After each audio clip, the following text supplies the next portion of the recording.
সমুদ্রের মতোই গভীর এক নারীর মন, যেখানে লুকিয়ে আছে অজানা সত্য। সমুদ্র, তার গভীরতা আমরা দেখি না, শুধু তার ঢেউয়ের শব্দ শুনি। মানুষের মনও কি তেমনই নয়? বাইরে শান্ত, ভেতরে অজানা অস্থিরতা। সমাজের নিয়ম, সম্পর্কের বাঁধন আর ব্যক্তিগত ইচ্ছের টানাপোড়েনে কখনো কখনো একজন মানুষ নিজেকেই চিনতে পারে না। সেই অদৃশ্য দ্বন্দ্ব, সেই নিঃশব্দ প্রশ্ন নিয়ে লেখা এক অসাধারণ গল্প আশাপূর্ণা দেবীর সমুদ্রকন্যা। নমস্কার, শাশ্বতী সিনহা টক্সে আপনাদের সবাইকে স্বাগত। সমুদ্রকন্যার দ্বিতীয় অংশ আজ শুরু করি। সিংহ সাহেব এই বিহ্বল দৃষ্টির প্রতি একটি করুণার কটাক্ষ নিক্ষেপ করে বলেন, না, সে প্রশ্ন থাকছে না।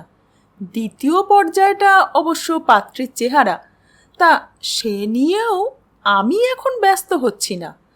মনে হচ্ছে আপনার ছেলের বিয়ের প্রীতিভোজের দিন মেয়েটিকে আমি দেখেছিলাম।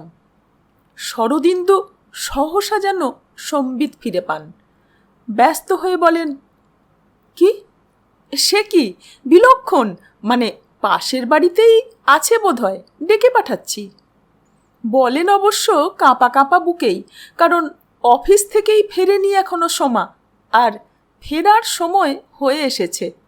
যাকে এসে পরে ম্যানেজ করে নেওয়া যাবে, তাড়াতাড়ি দুটো কথার মারপ্যাচেই হয়ে যাবে। নচেত ডাকতে পাঠানোর একটা শো করে কিছুটা সময় নেওয়া যাবে।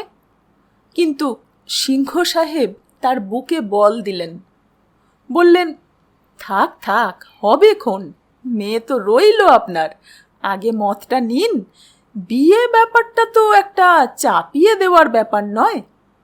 4টি সন্দেশের থেকে আধখানা ও 1 পেয়ালা চায়ের 2 চুমুক খেয়ে সিংহ সাহেব বিদায় নিলেন এবং ঠিক যাবার মুখে বিয়ে কি টাকা এসব কোনো কথা না তুলে খুব আন্তরিক গলায় বলে গেলেন, তাড়াতাড়ি সেরে উঠুন শরদিন্দুবাবু। এ কি কি বয়স আপনার যে এখনই এমন বুড়িয়ে যাচ্ছেন? আমায় দেখুন। গাড়িতে গর্জন তুলে চলে যান। তত্রাচ দেখতেই থাকেন শরদিন্দু দম্পতি। গাড়ির ধুলো নিশ্চিহ্ন হওয়ার অনেক পর পর্যন্ত দেখতে থাকেন। বিহ্বলতা কাটলে শরদিন্দু গৃহিণী সুপ্রভা বলে ওঠেন, হ্যাঁ গো, এ যে দেবতুল্য লোক, কি অমায়িক, কি ভদ্র। তবে যে তুমি বলতে অহংকারী, উন্নাসিক, মানুষকে মানুষ জ্ঞান করে না। শরদিন্দু অবশ্য বিস্ময়াভিভূত, তবু সামলে নিয়ে একটু উচ্চাঙ্গের হাসি হেসে বলেন, যে করতো না সে হচ্ছে চেয়ার, বুঝলে? চেয়ারের অহংকার বড় সর্বনেশে জিনিস, মানুষকে মানুষ রাখে না, কিম্ভূত করে তোলে। আরও কিছুক্ষণ চলল আলোচনা, আর তারপর হঠাৎই দুজনে দুজনের মুখের দিকে অসহায় দৃষ্টিতে তাকালেন। কিন্তু টাকার কথাটা শেষ পর্যন্ত কি হলো? তাই তো, শেষ পর্যন্ত এই কথাই তো হলো মনে হচ্ছে, টাকা সিংহ সাহেব দেবেনি। একদার অধস্তনের এই বিপদ বার্তায় বিগলিত হয়েই দেবেন, এবং সেটা কোনো শর্তের অন্তর্ভুক্ত নয়। কিন্তু কিভাবে দেবেন, কবে দেবেন, সেটার তেমন ফয়সালা হলো কই? তোমাকেই একবার দেখা করতে হবে, সুপ্রভা বলেন। উনি কি আর যেচে যেচে রোজ আসবেন? এই তো কার মুখে না কার মুখে তোমার অসুখের খবর পেয়ে তোমাদের নন্দবাবুর কাছে শুনেছেন, বললেন না? হ্যাঁ, তাই তো বলল। শরদিন্দু আর যেন কথা খুঁজে পান না। এবার শরদিন্দুকে একটা ভয় গ্রাস করছে। এতক্ষণে যেন সহসা অনুভব করছেন শরদিন্দু, লোকটা কেবলমাত্র সৌজন্যে বিগলিত হয়েই তাকে দেখতে আসেনি, মূল উদ্দেশ্য ছিল ওই বিয়েটাই। যতই অবহেলা ভরে উচ্চারণ করুক কথাটা, সোমাকেও দেখেছে এবং দেখে মুগ্ধ হয়েছে, তাই পুঁটি মাছের ঘরে রুই রাজার আগমন। কিন্তু সত্যিই যদি ওই বিয়েটা করতে চায়ও, সোমার মুখ মনে পড়ে এখন, আর এও মনে পড়ে এলোমেলো অসংলগ্ন কতকগুলো কথার মধ্যে তিনি যেন একটা প্রতিশ্রুতি দিয়ে বসেছেন। ওরে বাবা, এ তিনি কি করলেন? ওই প্রায় তার নিজের বয়সী লোকটার সঙ্গে সোমার বিয়ে? ছি ছি!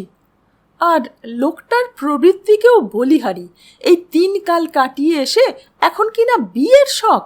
তা শখ করলি আমার মেয়ের দিকে নজর কেন? বিহ্বলতা কেটে গিয়ে আস্তে আস্তে আবার সেই পুরনো কালের বিরূপতা এসে মনকে আচ্ছন্ন করে তোলে। লোকটাকে মহা পাজি মনে হয় এবং শেষ পর্যন্ত এই স্থির হয়, ঠিক আছে, টাকা তো আর নিয়ে ফেলিনি যে বাধ্যবাধকতায় পড়ে যাব। করব না দেখা, দেব না বিয়ে, চাই না টাকা, ব্যাস। মেয়ে বেচা টাকায় আমি বাড়ি রক্ষা করব? ফুটপাথে গিয়ে দাঁড়াবো বরং। হ্যাঁ, সেদিন সেই কথাই ভাবলেন শরদিন্দু, ভেবেছিলেন, কারণ তখনও সম্ভ্রম শব্দটাই আচ্ছন্ন করে রেখেছিল শরদিন্দুকে। মনে হয়েছিল লোকটা যেন শরদিন্দুর দারিদ্র্যের সুযোগ নিয়ে শরদিন্দুকে অপমান করতে চাইছে, যেন পুরনো কালের কোনো আক্রোশ পুষে এনেছে প্রতিশোধ নেবে বলে। তাই ভাবলেন, কখনো দেব না বিয়ে, ওই বুড়োর হাতে আমি সোমাকে তুলে দেব, ছি ছি। সুপ্রভাকে ডেকে বললেন, সোমাকে এসব কিছু বলার দরকার নেই। দরকার নেই? সুপ্রভা যেন ঝাপসা গলায় বলেন, তাহলে?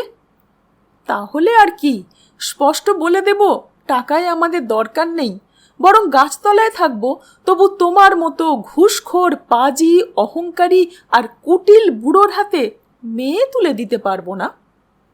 শরদিন্দু নিজের রোগের দুর্বলতা ভুলে বীর দর্পে পায়চারি করতে থাকেন।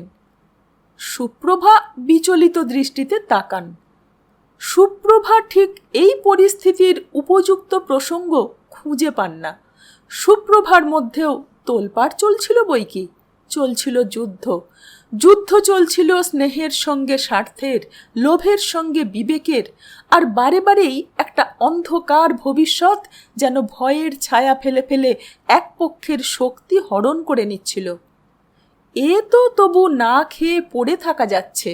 এখনো লোক সমাজে শরদিন্দুবাবুর বাড়ি বলে একটা পরিচয়ের মর্যাদা আছে, কিন্তু এই বাড়ির চৌকাঠ পার হয়ে ফুটপাথে নামলে সেই বিভীষিকার ছবির সামনে সভয়ে চোখ বোঝেন সুপ্রভা। আর তখনই বলবান পক্ষের তীক্ষ্ণ যুক্তির অস্ত্রগুলো ঝকঝকিয়ে ওঠে। দ্বিতীয় পক্ষেও তো বিয়ে হয় লোকের, বয়সই বেশি, স্বাস্থ্যে শক্তিতে লোকটা তাজা তরুণের চেয়ে কিছু কম নয়। টাকা জিনিসটাও ফেলনা নয়, চিরদিনই তো মেয়েটা অভাবের মধ্যেই মানুষ। ইচ্ছে মতো দুখানা শাড়ি কেনবার সুযোগও হয় না। বলতে গেলে অবস্থার গতিকেই লেখাপড়া হলো না। ওখানে বিয়ে হলে একেবারে রাজ সিংহাসনে বসবে, যা বোঝা যাচ্ছে বুড়ো একেবারে টাকার কুমির। তা টাকা দিয়েই অনেক সুখ স্বাচ্ছন্দ্য কেনা যায়। সচ্ছলতার বাড়া সুখই বাকি আছে জগতে, অনটনের বাড়া কষ্ট।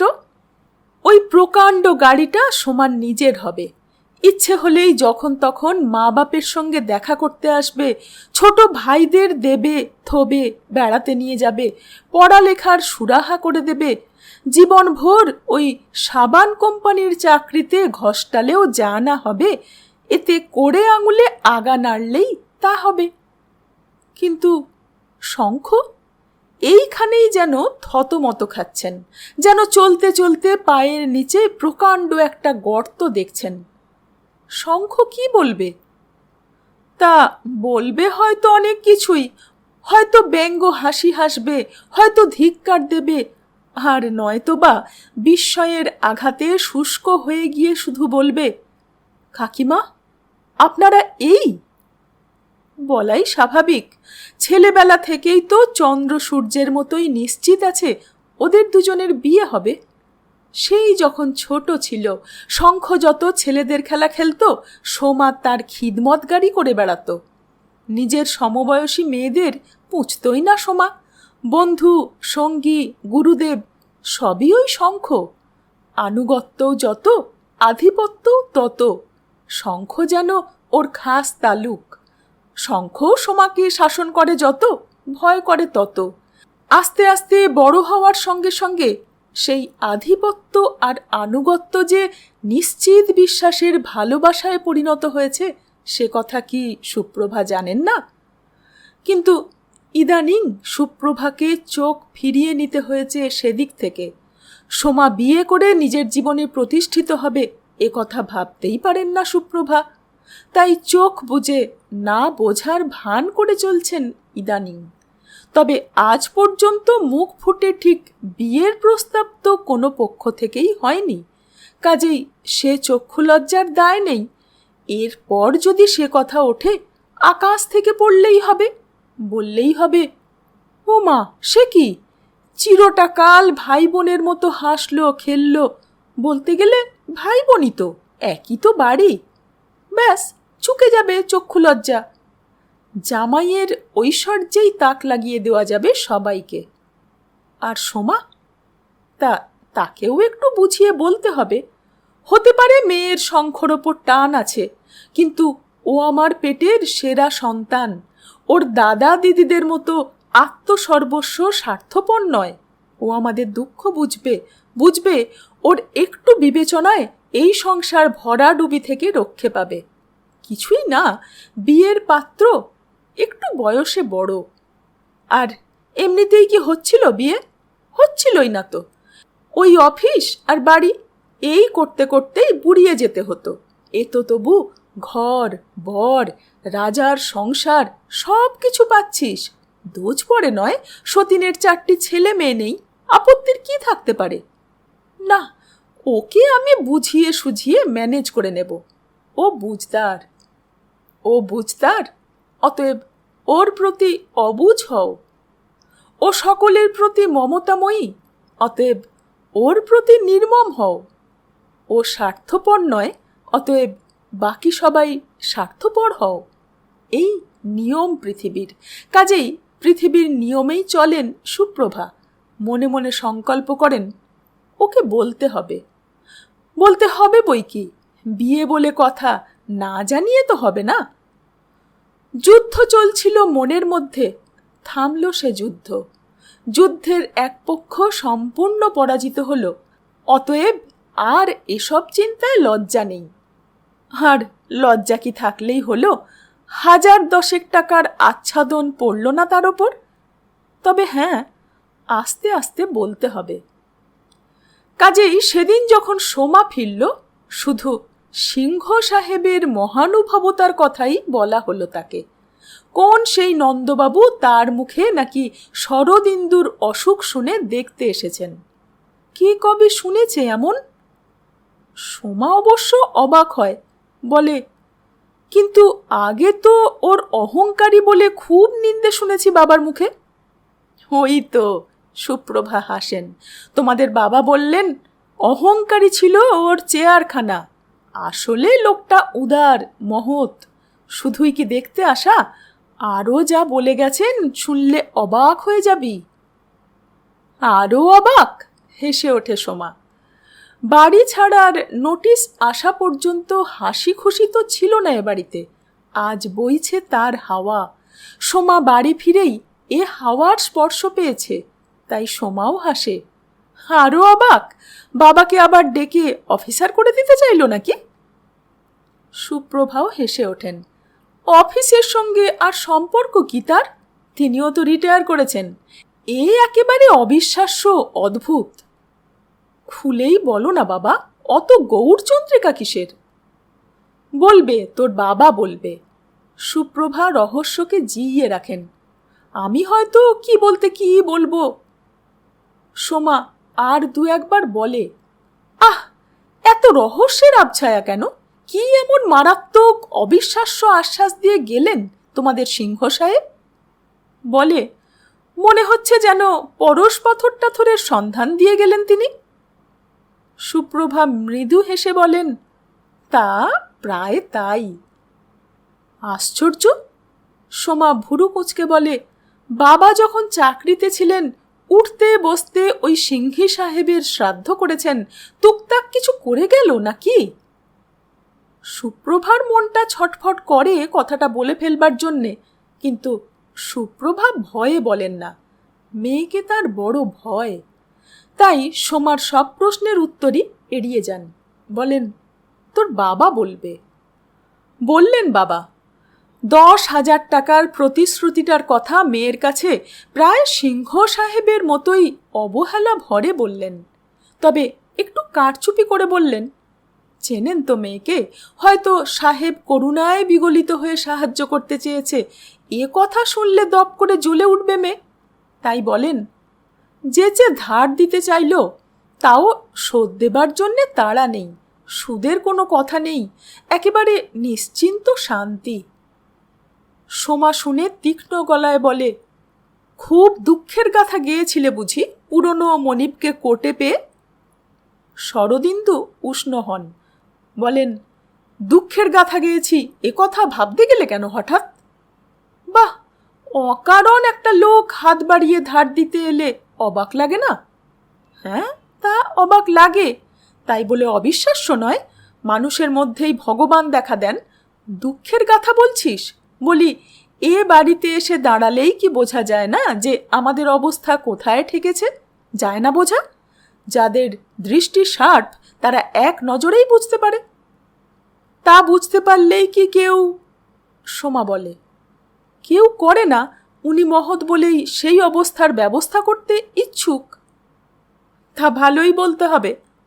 সোমা বলে, তাহলে বলতে হয় উনি তোমাদের সেই ঈশ্বর প্রেরিত নাকি, তাই হয়েই এসেছিলেন। সত্যিই যদি আপাতত কিছু টাকা। যদিও সোমা বাবার কথা ভালো করে বিশ্বাসে আনতে পারছে না, খামোকা একটা লোক একেবারে 10,000 টাকা দিতে চাইবে স্বেচ্ছায় শুধু পূর্বতন অধস্তনের দুরবস্থা দেখে। সত্য যুগেও হয়েছে কখনো এমন ঘটনা? তবে কি বাবা এই বন্ধকি বাড়িকেই আবার চালাকি করে বন্ধক দিতে বসেছেন, অথবা বিক্রি করে দিচ্ছেন লুকিয়ে? বাবার সম্পর্কে এ কথা ভাবতে লজ্জা করল সোমার, তবু ভাবল। তারপর আবার ভাবল, তা ওই সিংহ সাহেবটি কি খোকা? তিনি দলিলপত্র দেখবেন না ভালো করে? তাহলে কি ওই চিরকেলে ঘুষখোর লোকটা কোনো চোরা কারবার ফেঁদেছে? বেনামিতে করবে বলে ঝুঁকি নিতে রাজি এমন কোনো পার্টনার খুঁজছে, আর বোকা শোকা শরদিন্দুকে মনে পড়েছে সেই খোঁজার সূত্রে? সোমা কি জোর তলবে তদন্ত করবে ব্যাপারটা কি, নাকি চোখ বুজে ভাববে, মরুককে যা হয় হোক, আসুক কিছু টাকা বাড়িতে? টাকা টাকা, কিছু টাকা, এই তো ধ্যান জ্ঞান সংসারের। সোমার দাদার হৃদয়হীন ব্যবহারের নমুনা দেখা স্তক, সোমারও তো শয়নে স্বপনে চিন্তা টাকা। তার উপর ওই নোটিশ। কদিন ধরে তো আর কোনো চিন্তা নেই, শুধু প্রত্যাশা করা হঠাৎ ঘরের ছাদ ভেদ করে নেমে আসছে 1 বস্তা টাকা। ঘুম থেকে উঠেই দেখা যাচ্ছে খাটের শিওরে পুটুলি ভর্তি টাকা। পথ চলতে পায়ের কাছে টাকার থলি, পিয়ন এসে কড়া নেড়ে অকস্মাৎ দিয়ে যাচ্ছে টাকার বার্তাবাহী টেলিগ্রাম।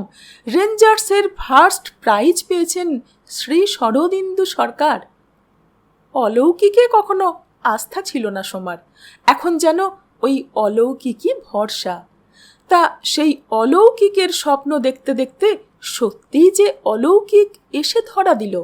নইলে বাবার সেই সিংহ সাহেব উঠতে বসতে বাবা যাকে সাপমন্নি করতেন, তিনি হঠাৎ মহানুভব হয়ে, কে জানে, বাবার কথাই হয়তো ঠিক, চেয়ারটারই দোষ ছিল, মানুষটার নয়।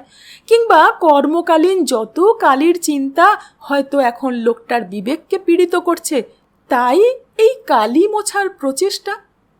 সোমা তাহলে লোকটাকে শ্রদ্ধা করতে শুরু করবে? অনুতপ্ত পাপীও তো শ্রদ্ধার পাত্র। অথবা সোমা সত্যিই সেই চিরকেলে প্রবাদটার বিশ্বাসী হবে, খোদা যাব দেতা তব ছাপ্পড় ফোড়কে দেতা। এ খবরটা কতক্ষণে আর কিভাবে শঙ্খকে দেওয়া যাবে ভাবতে থাকে সোমা। খবর শঙ্খর কাছে পৌঁছতে দেরি হলো না। সোমার মার মারফত আগেই পৌঁছেছিল, আবার সোমার মারফত। ভয়ানক ঈর্ষার কারণটা তো এখনো উজ্জ্ব, তবু কেমন যেন ঈর্ষা বোধ করে শঙ্খ।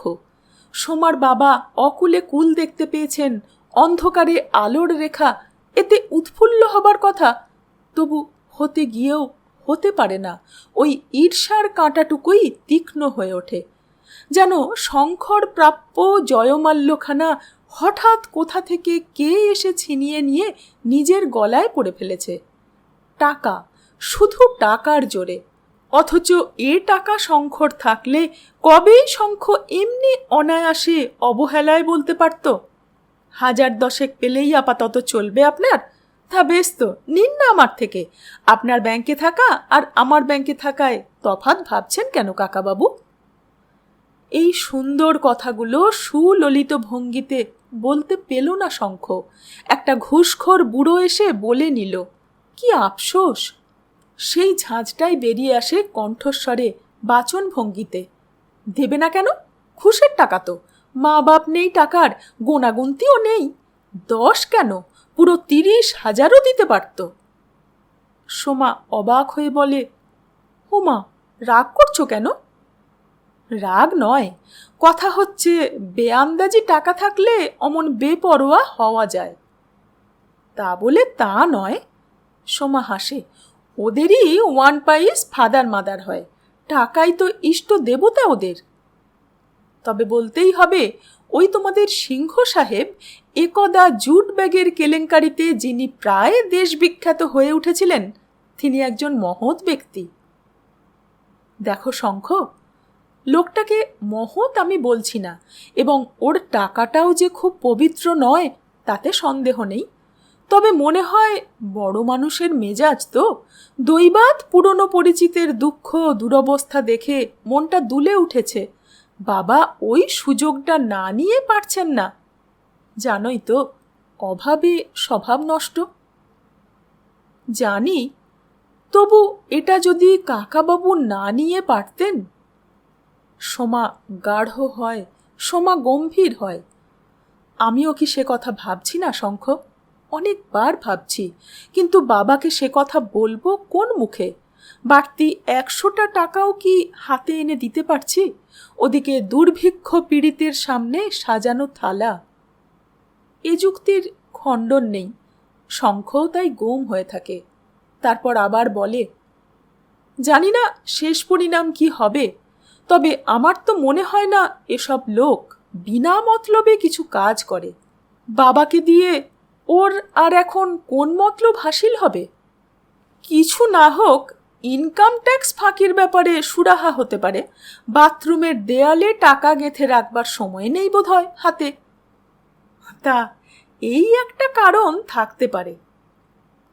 কারণ ভেবে দিশাহারা সোমা ভেবেছিল এটাও অসম্ভব নয়, হয়তো বন্ধু বান্ধব আত্মীয় পরিচিতের কাছে বিশ্বাস নেই, এই হচ্ছে একেবারে হিসেবের বাইরের মানুষ, এইভাবেই হয়তো আরও কারো কারো কাছে বদান্যতা দেখাচ্ছে নিজে বিপদমুক্ত হতে। তা মরুকগে, ওর ব্যাপার ও বুঝবে। বিনা রসিদের টাকায় বাবার আর বিপদে পড়ার আশঙ্কাটা কোথায়? ওই টাকাটা হলে আপাতত তোমাদের গৃহ সমস্যাটা মেটে তাহলে? শঙ্খ বলে, তাহলে ধরাই যাক ঈশ্বর প্রেরিত। তাই ধরল সবাই, কিন্তু না আঁচালে বিশ্বাস নেই। অবিরত ভাবছেন সে কথা শরদিন্দু আর সুপ্রভা। না আঁচালে বিশ্বাস নেই। কই, আর তো কোনো সাড়া শব্দ নেই। তবে কি লোকটা তখন নেশায় ছিল? যেমন নেশায় লোকে হাতি কেনে, রাজ্য দান করে। হয়তো তাই। পয়সাওয়ালা লোক, নিশ্চয় মদরদ খায়, তাই মেজাজের মাথায়, সেই মেজাজের মাথায় যা মুখে এসেছে বলে গেছে। আর তারা বোকা শোকা ভালো মানুষ সে কথা বিশ্বাস করে বসেছেন। ছি ছি, দুজনে বলা বলি করেন। সোমাকে চট করে না বলে ফেললেই হতো। এরপর সোমা হাসবে, বলবে, কি বাবা, কি হলো তোমার সিংহ সাহেবের? এত আস্ফালন করে হঠাৎ বিবরে ঢুকে পড়লেন যে।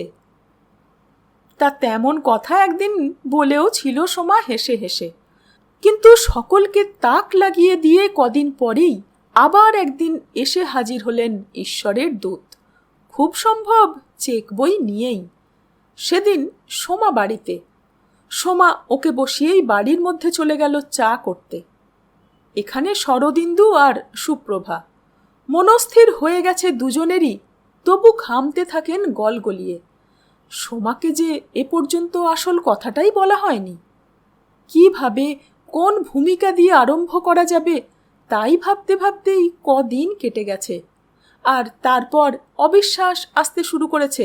সেদিনের কথা মন থেকে ঝাপসা হয়ে গেছে। কিন্তু এখন সিংহ সাহেবের আবার আবির্ভাবের সঙ্গে সঙ্গেই কথাটা স্পষ্ট হয়ে ওঠে। সোমাকে আসল কথাটাই বলা হয়নি। হঠাৎ শরদিন্দু পূর্ব পরিস্থিতি ভুলে সুপ্রভার উপর খিচিয়ে উঠে বলে উঠলেন, বলনি সোমাকে? কই, বললাম আবার কখন? বললাম আবার কখন? চমৎকার। এখন এখন কি হবে? সাহেব যদি হঠাৎ ওকেই জিজ্ঞেস করে বসে, কি ঠিক করলে? তা আমায় বকছো কেন? আমার কি দোষ? তুমিই বা বলনি কেন? আমি? শরদিন্দু গোয়ারের মতো বলে ওঠেন, আমি মেয়ের কাছে বিয়ের মতামত চাইতে যাব? তুমি মা, তুমি এই 7-8 দিনের মধ্যে আস্তে আস্তে সইয়ে সইয়ে বলতে পারোনি? তুমিই বলেছিলে মেয়ে বেচা টাকার দরকার নেই, বরং ফুটপাথে দাঁড়াবো। বলেছিলাম, পাগলে কি না বলে। শেষ পরে বলিনি কি ওসব মান সম্ভ্রম গরিবের জন্য নয়? কন্যাপণ বলে একটা কথাও তো আছে বাংলাদেশে। বলেছিলেন সে কথা শরদিন্দু। সুপ্রভা উত্তেজিত হন। তা তোমার সাহেবেরও তো আর খোঁজ ছিল না। যদি মন ঘুরে যায় শুধু শুধু নিষ্ঠুর কথাটা বলে মেয়ের কাছে হেও হব আমি?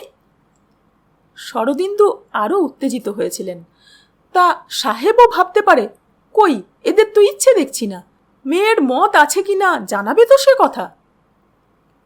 এমনি পরিস্থিতিতে সিংহ সাহেব একা বসে ঘামতে লাগলেন আর ভাবতে লাগলেন, একখানা পাখাও করতে পারেনি লোকটা, কি অপদার্থ। অপদার্থ, সত্যই অপদার্থ। অতএব ঘামতে ঘামতে এসে বসলেন তাঁরাও। একই দুঃখে দুঃখী দুটো মানুষ, একই অপরাধে অপরাধী দুই অনুতপ্ত। মনে চিন্তা, ইস, খবর করা উচিত ছিল, লোকটা মহৎ, সে কথা ভুলে যাচ্ছিলাম।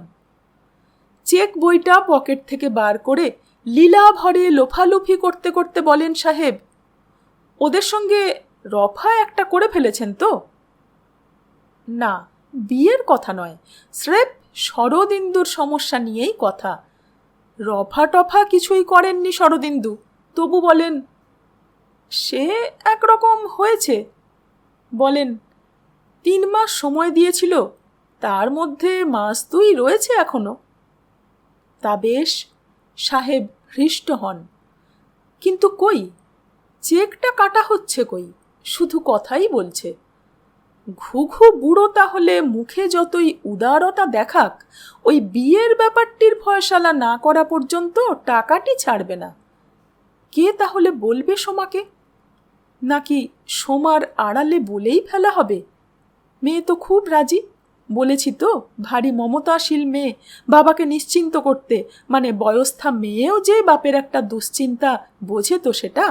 তাছাড়া আপনার মতো স্বামী পাওয়া। আশ্চর্য, লোকটার আড়াল হলে শরদিন্দুর তার উপর যেন বিরূপতার শেষ থাকে না।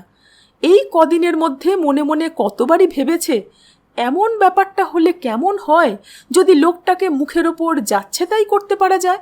যদি বলা হয়, আমার মেয়ের তোমার মতন একটা বুড়ো বদমাস বাজি ঘুষখোরকে বিয়ে করতে দায় পড়েছে, হে সরে পড়ো, মনে করেছ ঘুষ দিয়েই পৃথিবী কেনা যায়? তোমার জানা পৃথিবীর বাইরে অন্য পৃথিবী আছে, বুঝলে? সৎ, সুন্দর, সভ্য পৃথিবী। বেশি লোভ দেখাতে আসো তো দেব পাড়ার রকবাজ ছেলেগুলোকে লেলিয়ে, দেবে তোমার বিয়ের বাসনা জন্মের শোধ ঘুচিয়ে, দাঁতের পাটিটি নামিয়ে নেবে মুখের মধ্যে থেকে। যদি অবশ্য দাঁতটা তোমার নিজের হয়। পয়সা দিয়ে কেনা দাঁত হলে ঘুষির পরিশ্রমটুকুও লাগবে না। এরকম অনেক কড়া কড়া আর ঝাঁঝালো ঝাঁঝালো কথা বলতে ইচ্ছে হয়েছে লোকটার মুখের ওপর। 10,000 টাকার অঙ্কটা ধূসর হয়ে গেছে। কিন্তু কি যে প্রভাব আছে লোকটার উপস্থিতির, তাই মুখোমুখি হলেই মুখে আর কথা জোগায় না, সব কথা গিয়ে জমে যেন হাতের তালু দুটোর মধ্যে, তাই সেই দুটোই কচলাতে ইচ্ছা হয়। স্ত্রীকে একবার ইশারা করতে চেষ্টা করলেন শরদিন্দু, সফল হলেন না। সুপ্রভাও যেন শত্রুতা সাধছেন, তাকাচ্ছেন না অলক্ষ্যে। সোমা এসে পড়ল এর মধ্যে। বুদ্ধিমতী মেয়ে, চা নয় কফি করে এনেছে। সভ্য সমাজে যেটা বেশি চালু, কফি আর কাজু বাদাম, সূক্ষ্ম সুরুচি সম্পন্ন আতিথ্য। এত তাড়াতাড়ি ব্যবস্থাটা করলো কি করে? দুটোর একটাও তো থাকবার কথা নয় বাড়িতে। আর কিছু নয়, অগতির গতি শঙ্খদের বাড়ি, ওদের তবু থাকে এসব। অবশ্য শরদিন্দুর সংসারও আগে এমন অলক্ষীর সংসার ছিল না। সময় অসময়ে দু পরিবারই জিনিসের লেনদেন করেছে। এদের বাড়ি কুটুম এসে পড়া, ওদের বাড়িরও কুটুম আসা, ওদের বাড়ির হঠাৎ অতিথি, এদের বাড়িরও হঠাৎ অতিথি। চা, চিনি, চায়ের দুধ, কাঁচা লঙ্কা, পাতিলেবু, আদা, এইসব হঠাৎ করিয়ে যাওয়ার বস্তু এক বাড়িতে থাকা মানেই দু বাড়িতে থাকা। ইদানিং ভাগ্য বিপর্যয়ে সোমারাই যাওয়ার হাতটা কমিয়েছে, কাজে কাজেই ও পক্ষও সে হাত গুটিয়েছে। আজ বোধহয় সোমা এত মাননীয় অতিথি দেখেই, তা খুব সমীহের ভাবই তো দেখা যাচ্ছে, খুব যত্নের ভাব, মুখের রেখায় অপ্রসন্নতার চিহ্নমাত্র নেই। অবশ্য কারণও নেই, আসল কথাটি তো জানে না, কিন্তু এমনি লোকটার প্রতি সোমা বিরূপ নয় বোঝা যাচ্ছে। না হবারই তো কথা। তা সত্যি বলতে সোমাও তাই ভেবেছিল, আর এ কদিন মনে মনে লোকটাকে জোচ্চোর মিথ্যেবাদী ভাবছিল, ভেবে ভারী লজ্জাবোধ করেছিল। অতএব চলে গিয়েছিল ও বাড়ি। শঙ্খ ছিল না, দেখে স্বস্তি বোধ হয়েছিল। শঙ্খর মাকে বলেছিল, কফি আছে জ্যাঠাইমা? শঙ্খর কফি খাওয়ার শখ আছে, মাঝে মাঝে খায়, সে কথা সোমার অগোচর নেই। শঙ্খর মা বলেছিলেন, দেখি দাঁড়া, কেন কেউ এসেছে বুঝি? সোমা বলেনি, হ্যাঁ বাবার বস সেই সিংহী সাহেব এসেছে। সোমা শুধু বলেছিল, হ্যাঁ, আর খুব ব্যস্ততা দেখিয়েছিল ওই সংক্ষিপ্ত ভাষণের ত্রুটিটুকু ঢাকতে। শঙ্খের মা কৌটোটা হাতে করে এসে বলেছিলেন, তোর ভাগ্যে রয়েছে একটু। ওতেই হবে। সোমা আরও ব্যস্ততা দেখিয়েছিল, বিপদে মধুসূদন, অকুলে কাণ্ডারি। তারপর শঙ্খর ছোট ভাই চক্রকে ডেকে বলেছিল, এই চট করে একটা 4 আনার কাজু বাদামের প্যাকেট এনে দে তো, বাবার অফিসের এক বুড়ো এসেছে, মিষ্টি নোনতা চা এসব খাওয়াতে গেলে তো আস্ত একটা টাকাই বেরিয়ে যাবে, কিনে ওখানে আমার কাছে দিয়ে দিস। চক্র হাসতে হাসতে চলে গিয়েছিল, ছুটে গিয়ে এনে দিয়েছিল পেছনের গলি দিয়ে। সোমা এসব সৌষ্ঠব করেছিল, শরদিন্দু দেখে বাঁচলেন। তবু ভাবলেন, আধুনিক ছেলে মেয়েদের মতিগতি তো বোঝা যায় না, ওরা গাছের যে ডালে বসে থাকে সেই ডালটার কোড়াতেই আগে কোপ দেয়। হয়তো চেকটা বাক্সে তুলতে তুলতে ও বলতে পারবে, লোকটাকে দেখে কিন্তু হাড় জ্বলে গেল বাবা। কিন্তু মনে হচ্ছে তা বলবে না, সত্যিই বলবে না। নিজের কাছেই নিজে ভারী লজ্জা বোধ করেছিল সোমা। সেদিনের পর থেকে আর কোনো সাড়া শব্দ না পেয়ে ও তো ধরেই নিয়েছিল বাবাকে ভালো মানুষ পেয়ে স্রেফ দুটো কথার ফুলঝুরি ছড়িয়ে গেছে লোকটা, আর জীবনেও এ পথ মারাচ্ছে না। যদি এরপর বাবা গিয়ে ধর্ণা দেন, হয়তো বলবে, সে কি, আপনাকে খামোকা টাকা দিতে যাব কেন? অথবা বলবে, ইস, স্রেফ ভুলে গেছি, কি ব্যাপারে দেব বলেছিলাম বলুন তো? ও, বাড়ির ব্যাপারে। আচ্ছা, আজ বড় ব্যস্ত, পরে একদিন আসবেন। ঘোরাবে, ঘুরিয়ে ঘুরিয়ে নিরস্ত করবে। এ চিন্তা একেবারে বদ্ধমূল করে ফেলেছিল সোমা মনের মধ্যে। কিন্তু লজ্জা পেল। লোকটা আবার এলো, খুব শান্ত অমায়িক গলায় প্রশ্ন করল, বাবা কেমন আছেন আপনার? সেদিন এসেছিলাম, বাড়ি ছিলেন না আপনি। ভারী ভালো লোক আপনার বাবা। অফিসে তো আরো অনেকেই ছিলেন, কিন্তু শরদিন্দু বাবুর মতো। এ লোকের ওপর অপ্রসন্ন হতে যাবে কেন সোমা? মানুষ বই তো জানোয়ার নয় সে। গল্প ভালো লাগলে একটা লাইক দিয়ে কমেন্ট করে জানাবেন কেমন লাগছে, আর বন্ধু বান্ধবের সঙ্গে শেয়ার করে নেবেন। সঙ্গে থাকবেন। ধন্যবাদ।